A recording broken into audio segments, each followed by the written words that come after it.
ñu dalal sunu gan professeur Ousmane Thiaré salaamaaleykum. waaleykum salaam Babacar. ñu ngi lay dalal jàmm di nuyu Georges Déthié Diop yow yaay recteur maanaam njiital université Gaston Berger bu Ndar bi nga xam ni samedi da ngeen ni jëmmal ak taxawal fondation bu ñuy wax fondation université Gaston Berger ba lañ ca yegg si professeur xew-xewu jamono université Sénégal yi yëngu yëpp Ndakaaru Ndar Bambey waa Bambey yooyu sax fa la lépp dooree ak xultuk étudiants yi nga xam ni tax na seen moroom yi nekk ca Ndar ak ci Ndakaaru doon leen jàppale ba muy juri fitna jàppanteeti ak alkaati yi fii gendarme yi fële sa réaction ci li mujjee xew ci université Sénégal yi. jërëjëf Babacar maa ngi nuyu Georges Déthié di nuyu téléspectateurs yi ñuy seetaan yëpp ak auditeurs yi ñuy déglu yëpp. effectivement temps yi passé yëpp université yi ñu ngi xaw a am ay yëngu-yëngu bu commencé comme par université Bambey comme ni nga ko waxee waaye gis nañ ne depuis démb ak barka démb dal baa ngi dellusiwaat. c'est vrai que dafa am benn effet contagion boo xam ne ba mu jógee Bambey xaw na laal université Dakar ak université Gaston Berger de Saint-Louis. waaye ñuy gis ne dal baa ngi dellusiwaat li ñu mën a wax rek mooy woote ñëpp pour ñu maintenir dialogue bi xam nga mooy li may wax rek il faut que autorités universitaires yi toog di waxtaan ak représentants d'étudiants yi bu ko defee ñu éviter yenn situation yi. et je pense que ñu ngi ci en tout cas apaisement mu ngi am. te ñaan nañ yàlla loolu continuer ci université yi parce que actuellement moment bi ñu toll nii du nekk moment perturbation parce que boo xoolee tey université bi ñu ngi terminer l'année 2021 et bu ci amee perturbation yi ndaw rek mun na am ay conséquences yoo xam ne du baax surtout ci étudiants yi donc vraiment j'en appelle à l'apaisement. mais est-ce que yéen ci seen wàllu bopp yéen ñi nga xamante ne yéen a jiite université yi recteurs yeeg ñeneen ñu ni mel université xëy na du benn université yu bëri la est-ce que yéen gënul ngeen tegandi fi ab kuréel wa nga xamante ne di ngeen di mën di prévenir yooyu ndax lu xew fee day feeñ ca beneen université ba. loolu dëgg la c'est vrai que bu problème amee ci benn université daanaka day law ci yeneen université yi boo xoolee quand même ci biir université yëpp am na ay instruments yu existé yu mel ni par exemple boo jëlee université Gaston Berger am nañ comité dialogue social. boo xam ne ñi ko représenté mooy étudiants yi enseignants yi personnel administratif yi et ñooñu seen rôle mooy di anticiper ci problème crise fépp fu ñu dégg ne am na loo xam ne war na mën di problème ñu mën a rencontrer étudiants yi bu ko defee ñu mën a désamorcer affaire yi bu ko defee ñu mën a bañ a yegg ci position yi nga xam ne dafay radical trop c'est vrai que am na ay instruments mais je pense que il faut peut-être université yëpp jéem a lëkkaloo. moom laa doon wax démb li ma gëm mooy il faut ñu jéem a xool naka la ñuy réunir tous les représentants d'étudiants dans toutes les universités ak recteurs yëpp toog ñu xool naka la ñuy amee benn pacte boo xam ne dañuy wax ne d'ici 3-4 ans par exemple grève du am mais loolu dafay tax day fekk aussi ku ci nekk am ay responsabilité booy jouer autorité nañu am lu ñu def étudiants aussi nañu am lu ñu bàyyi bu ko defee ñu mun a université am jàmm ñu mun a am surtout calendrier académique normal. mais yéen recteurs yi est-ce que yéen saa yi amu leen ci responsable ndax bu ñu seet loolu xew Bambey bi mbir mi xewee ba léegi recteur bi fan yi rek la ciy doog a addu étudiants yi bëgg a dajeeg moom mënuñoo dajeeg moom. waaw je pense que moom lay wax rek c'est-à-dire que souvent ñi nga xam ne dañoo nekk en dehors de l'université duñu xam université nu muy fonctionner. université dafa am ay kuréel ay instances yoo xam ne souvent instance yoo xam ne dañoo nekk instance yu autonome maanaam bu ñu jëlee décision rek recteur bi ci boppam décision yi daf koy tënk. assemblée de l'université wala peut-être conseil d'administration. bu xasee ba réunir ba jël ay décision recteur bi moom il est tenu même mu appliquer décision assemblée d'université peut-être mooy li may wax mooy il faut ñu def un travail d'anticipation ñu bañ a yegg si mu ñu éviter par exemple yegg si ci ay positions yoo xam ne par exemple assemblée d'université na jël décision yoo xam ne mun na bañ a baax étudiants yi bu ko defee recteur bi nag day nekk ci situation boo xam ne moom ci boppam il peut pas aller à l'encontre des décisions yi nga xam ne assemblée li nga xam ne xam nañ ko te nëbbuwul mooy jafe-jafe yi ci biir université yi dëkkin wi njàngin wi ak sax ba ci ñam wi ñuy jëfandikoo ndax Bambey li indi coow li mooy restaurant boo xam ni dañ jox étudiants yi ñam wu war yi am ñu ca wopp am ku ci ñàkk bakkanam waaye enquête bi maanaam bi kooku faatoo étudiant bi li ñu def ci yaramam pour xool lu ko faat duñ ni la mu lekk foofu ci restaurant bi la waaye étudiants yi seen xel daf cee tey ñu bëgg yoon dox ci ni ñu ko bëggee ñoom xëy na condition di anam yi étudiants yi Sénégal yi nekkee ci université publique yi itam loola bokk na ci li gën a indi jafe-jafe yi. waaw c'est vrai conditions yi moom nekk na conditions yoo xam ne des fois dina am jafe-jafe mais je pense que am na ay mécanismes yu am ci université bi boo xamee étudiants yi par exemple ñu ngi añee di reere di lekk ci restaurant universitaire yi je pense que restaurant universitaire aussi am na benn surveillance bi ñu war a def par rapport à l'hygiène aussi par rapport à la sécurité li nga xam ne moom la étudiants yi di dundee affaire étudiant boobu nekk Bambey wax dëgg yàlla mënu ma ci avancer trop parce que aw ma ci ay éléments li ma dégg daal nee nañ en tout cas li tax mu génn àdduna c'est pas en rapport avec affaire intoxication moo tax vraiment bëgguma ci avancer trop parce que aw ma élément mais li ñu war a def mooy daal faire de sorte que en tout cas même ñam yi indi étudiants yi di lekk ci université bi mu nekk loo xam ne lu baax la lu correct la parce que aussi ay doomu jàmbur lañ yor di leen jàngal di leen former donc il faut ñu def de sorte que ñoom ñëpp qu'ils soient dans de bonnes conditions pour mën a réussir. bala ñoo yegg si nag ci mbiru fondation Université Gaston Berger laaj bu mujj bi ci wàllu jamono ba tey mooy gis nañ itam loo xam ni loola responsabilité étudiants yi la ci li indi jafe-jafe ci université yi mooy lëkkaloo gi ñu lëkkaloo politiciens yeeg ñoom seen loola est-ce que dina mës a dañ ëllëg ci université Sénégal yi ngir wàññi jafe-jafe yi. waaw moi je pense que dina xaw a jafe trop vraiment bu ma fi nekkee naan di wax naan université étudiants yi amul politique ci biir du ma ko teg fet moi je pense que ñi ñëpp Sénégal lañ nekk xam nañ fii nu muy doxee politique am na ci biir université yi mais je pense que aussi il appartient ñi autorités yi nekk ci université yi ñu jéem a prendre un peu de distance parce que moi je pense que suñu rôle en tant que recteur mënul nekk naan da ngay def politique fii gauche droite non université dafa am nu muy doxee on a tellement de problèmes que le recteur fi mu toll nii il a beaucoup d'autres soucis que di nekk fii di def ay politique pour man ci li ma yaakaar ne on a des responsabilités yoo xam ne moo tax il faut faire très attention bu fekkee par rapport à la politique parce que politique aussi mun na am université mais warul mun a tax de sorte que université du def liggéeyam parce que ñun suñu mission première mooy formation et recherche te loolu politique bu ci raxee da koy yàq donc vraiment côté boobu aussi il faut ñu am benn prudence ñu xam ne fii dekkuñ fi pour politique mais dañ fi nekk pour doxal université yoo nekk pour former xale yi bu ko defee ëllëg ñu mën a servir Sénégal. fondation bi léegi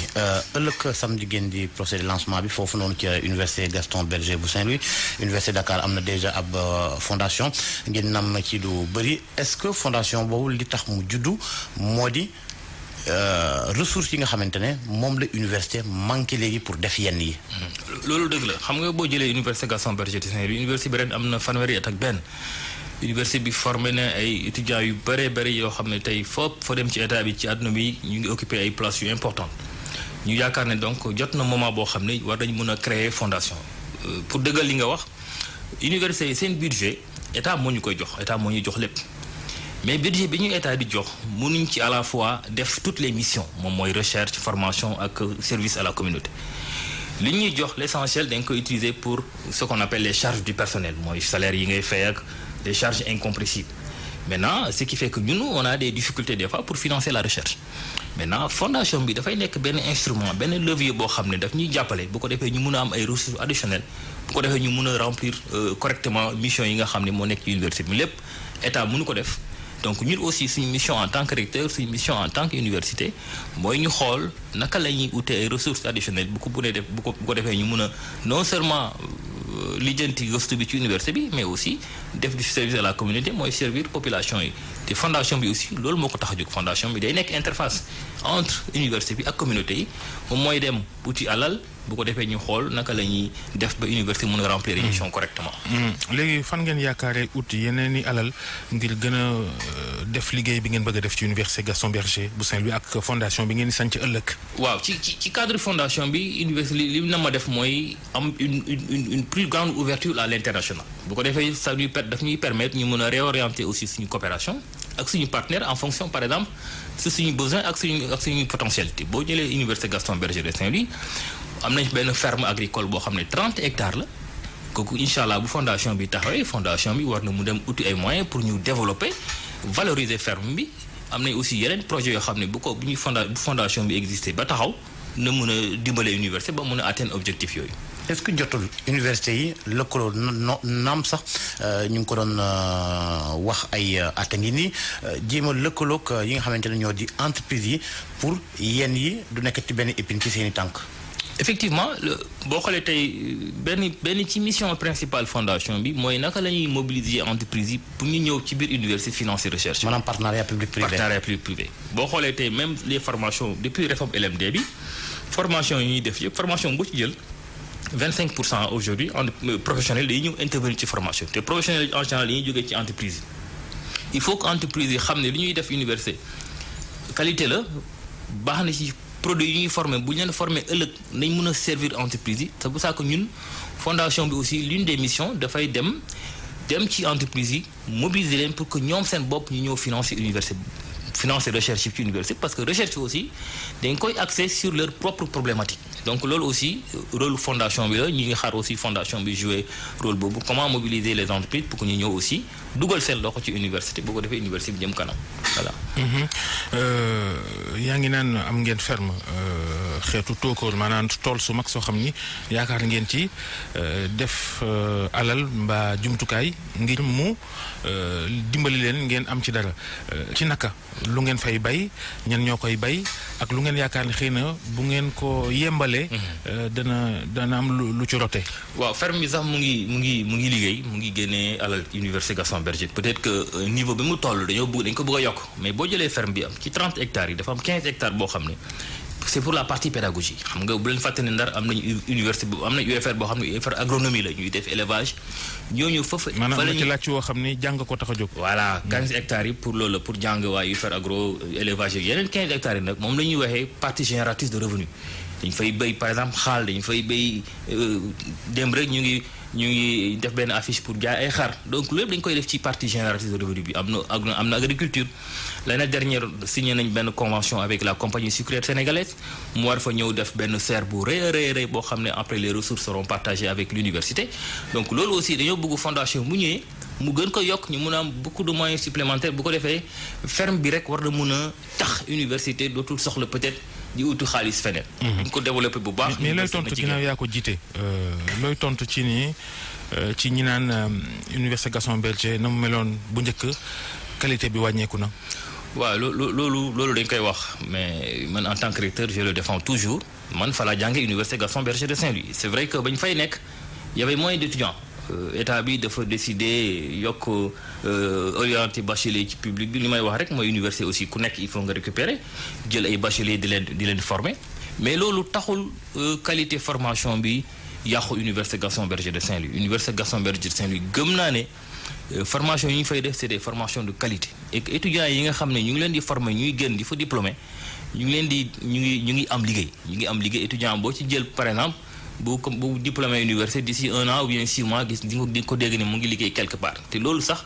moo tax mu gën a tax ñu taxawal fondation yi bu ko defee ñu mun a piste xool fépp nga xam ne étudiant Ndar lañ ko formé fu mu nekk fu muy liggéey bu ko defee ñooñu aussi ñu mun a delloo seen loxo ci université bu ko defee fondation am ay moyens pour mun a développer yenn action yi. fondation bi yan garantie ngeen mën a jox nit ñi ngir ñu mën di jàppale li nga xamante ne moo di université xam nañ fondation am na di ko tënk ci yoon waaye yenn saay wàllum transparence day tax sax ba ñenn ñi duñu wóolu surtout yenn mécènes yeeg yenn entreprises yi pour ñu dugal ci seen i koppar. man en tout cas mun naa joxe garantie que fondation bi ñu nar a taxawal université Gaston Berger bépp ku ci def alalam di nga xam alal bi fan la jëm man mun naa joxe garantie boobu en tant que recteur te xam naa ne loolu aussi moo tax a jóg fondation bi lépp loo xam ne dañ ko récolter ci fondation bi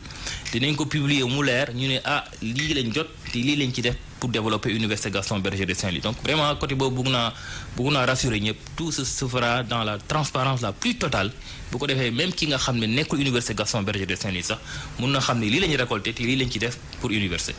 amagul ngeen daram ndax déjà je vois des projets yi nga xamante ay des centaines de millions yi nga xamante ne définir ngeen ko déjà. waaw pour le moment on a une première mise boo xam ne université moo ko joxe c'est de 65 millions.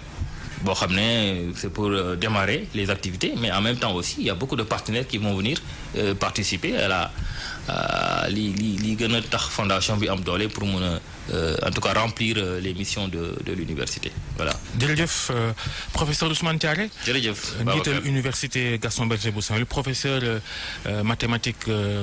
entre autres ci li nga xarañ. informatique jërëjëf Georges jaajëf Faty ñi ngi ziar ñëpp mbokk yi ñu yendoo ak jàmm. Promo 2X spécial fin d'année chez Soumari.com. Retrouvez vos produits favoris signes RFM matin moom ak Georges Déthié Diop dafa mel ni RFM moom foofu déjà ñu ngi ci ambiance Noël parce que yaa ngi leen gis ak seen sapin Marcel yaa ngi doon laaj sa bos xam naa fii semaine prochaine dinaa ko dox ñaxtu nag bu naree yàgg. dox ko ñaxtu ndax ñu am sapin aywa équipe bu RFM matin doon dalal professeur Thiaré recteur bu université Gaston Berger dal leen jàmm ci ñaareelu pàcc info du matin yéen ñi soog a ñëw yéen ñu àndaloon 6h30 ba léegi wala sax yéen ñuy def ci yoon bi ñu ngi leen di ñaanal une très bonne journée aljuma mubarak encore une fois ñu doore ko ak xibaar yi Serigne Cheikh mu sell mi lañ ciy àndal.